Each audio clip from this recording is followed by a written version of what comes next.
साथियों नमस्कार। अभिवादन स्वीकार करिए इंद्रपाल सिंह का। मैं बात करता हूँ 2025 में प्रयागराज में जो महाकुंभ लगा है, उस महाकुंभ में कई जगह भगदड़ मची। उस भगदड़ में बहुत सारे लोग दबके कुचल के दिवंगत हो गए।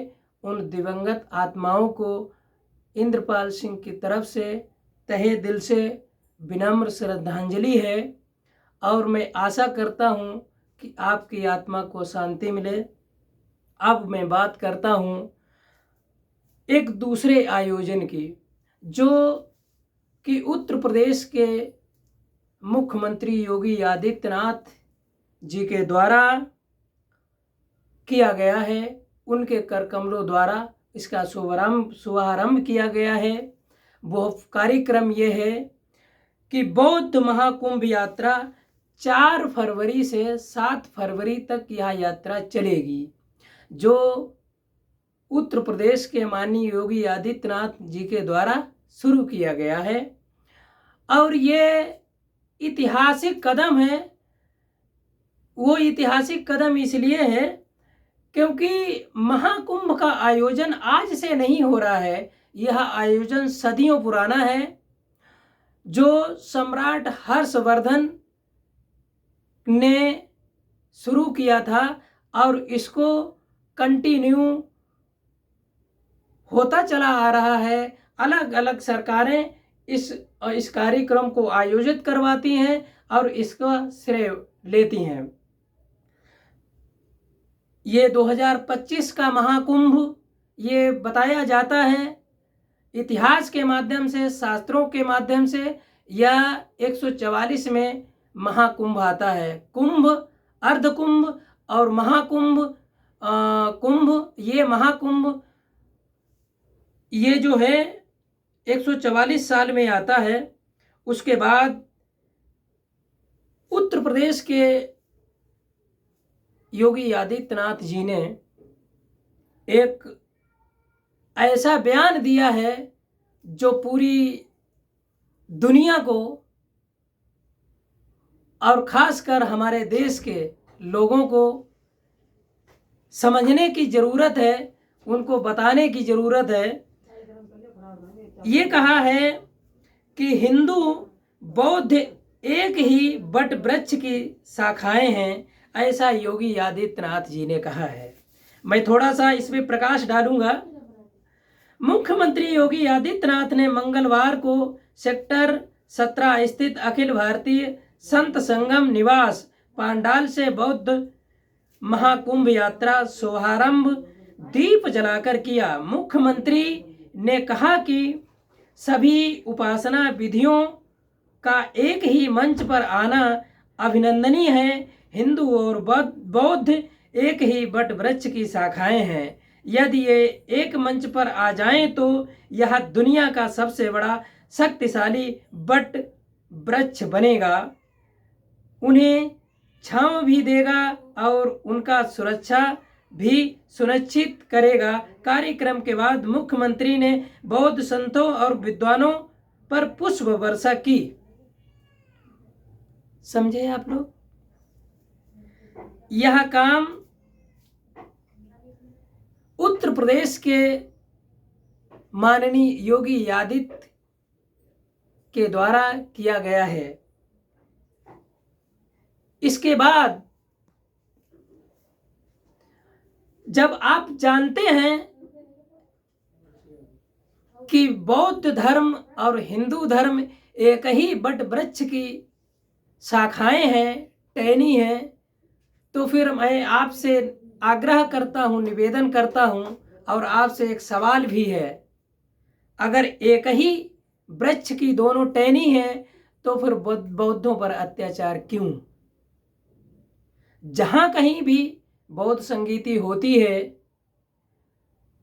तो कुछ अराजक तत्व वहां पर जाकर और उन पर मारपीट करते हैं, उनके पांडाल को तहस नहस कर देते हैं और चेतावनी देते हैं कि बौद्ध की संगीति यहाँ पर नहीं होनी चाहिए। मैं आपसे निवेदन करता हूँ, भारत में भारतीय संविधान लागू है, क्या आप उनके ऊपर जरा सा भी दबाव नहीं है?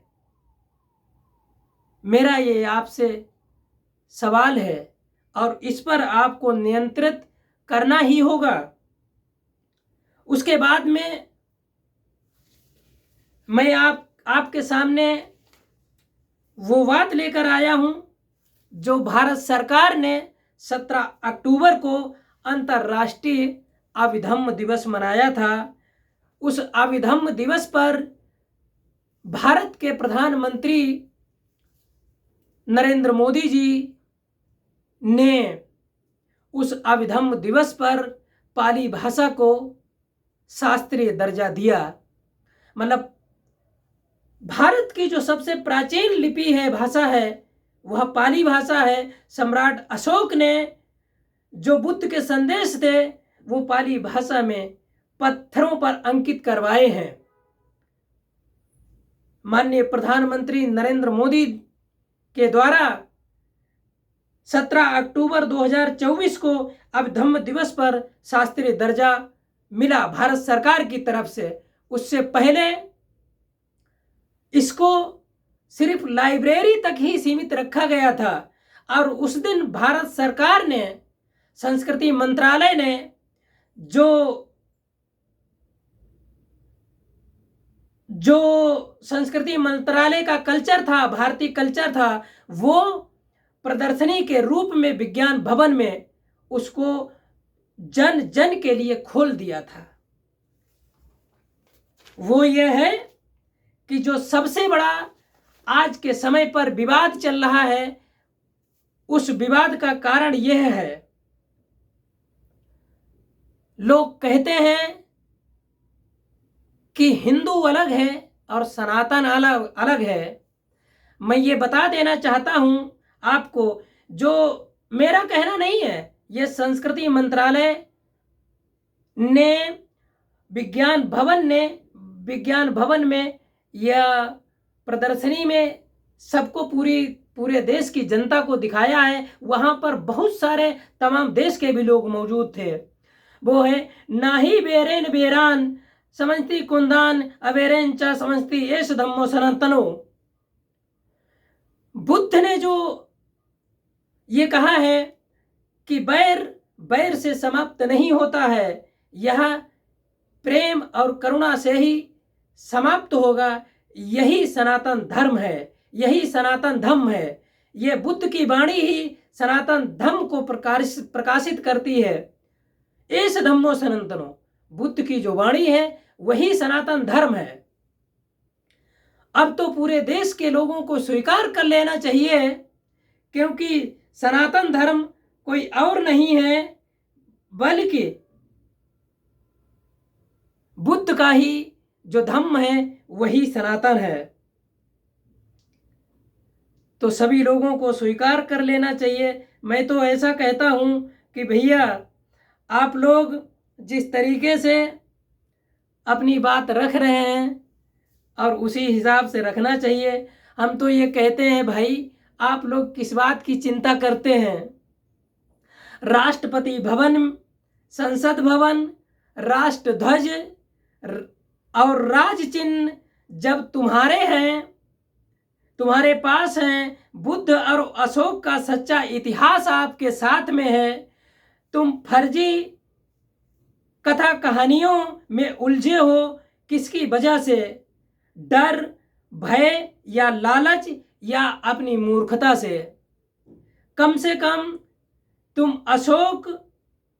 बुद्ध और अशोक का असली इतिहास पहचाने। कम से कम बुद्ध और अशोक को अपना असली पूर्वज माने, क्योंकि यह आपका गौरवशाली इतिहास है और अतीत है।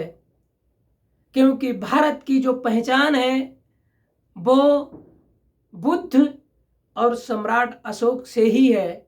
इसीलिए हमारे देश का कोई भी व्यक्ति, चाहे वो प्रधानमंत्री हो या राष्ट्रपति हो या तमाम हमारे देश के जो लोग हैं, वो जब विदेश में जाते हैं तो सीना ठोंक के कहते हैं हम उस देश से आए हैं जिस देश ने दुनिया को बुद्ध दिए हैं, युद्ध नहीं। अगर आपको अपना विकास चाहिए तो आपको बुद्ध की तरफ जाना होगा, लौटना होगा, अन्यथा आपकी कहीं पर कोई जगह नहीं है। मैं आप लोगों से फिर अपील करता हूं, क्योंकि 21वीं सदी में आप लोग जी रहे हैं। अगर आप किसी भी चीज को लेकर भ्रमित में हैं तो यह आपको सोचना चाहिए, क्योंकि आपका गौरवशाली इतिहास आपको बड़ी ही तल्लीनता के साथ में आपको आकर्षित कर रहा है, क्योंकि आप कम से कम अपनी ऐतिहासिक विरासत और गौरवशाली इतिहास को पहचानिए। जब तक आप कपोल कल्पित बातों पर विश्वास करते रहेंगे तब तक मुझे लगता है कि आपका कुछ भला होने वाला नहीं है। मुझे ऐसा लगता है तमाम दुनिया के देश आज जो बुद्ध के ऊपर रिसर्च कर रहे हैं, वो सर्च इसलिए कर रहे हैं क्योंकि आखिर बुद्ध ने जो कहा है उस पर दुनिया के लोग इतना ज़्यादा शोध क्यों कर रहे हैं, क्योंकि उन्होंने जो खोजा था उस पर आज दुनिया के तमाम वैज्ञानिक दोबारा से शोध कर रहे हैं, रिसर्च कर रहे हैं। जो बुद्ध आज से 2500 साल पहले खोज करके चले गए थे, आज दुनिया पुनः उनको दोबारा पाने के लिए लालायित है। और आप भी इस पर प्रकाश डालें, बुद्ध की ओर चलें। या ऐसा हमारे देश के प्रधानमंत्री जी का नारा है। उन्होंने कहा कि हमारी जो देश की विदेश नीति है वो बुद्ध के सिद्धांतों पर चलती है, और मैं जो शासन कर रहा है बुद्ध की नीतियों पर कर रहा हूँ। लेकिन मेरा भारत सरकार और उत्तर प्रदेश सरकार से ये निवेदन है, क्योंकि आप कहते तो हो लेकिन करते नहीं हो, क्योंकि भारत में जो बौद्धों के ऊपर अत्याचार हो रहा है वो अत्याचार बंद करो। इसी के साथ में मैं आप लोगों से पुनः आग्रह करता हूँ, निवेदन करता हूँ, क्योंकि आप भारतीय संस्कृति और विरासत को बचाना चाहते हो तो इस चैनल को सब्सक्राइब करें, लाइक करें, कमेंट करें। अगर आप इसको फेसबुक पर देख रहे हैं तो इंद्रपाल सिंह को फॉलो करें। अगर यूट्यूब चैनल पर देख रहे हैं तो सबसे पहले इस BS चैनल को सब्सक्राइब करें, लाइक करें, कमेंट करें। बहुत बहुत धन्यवाद।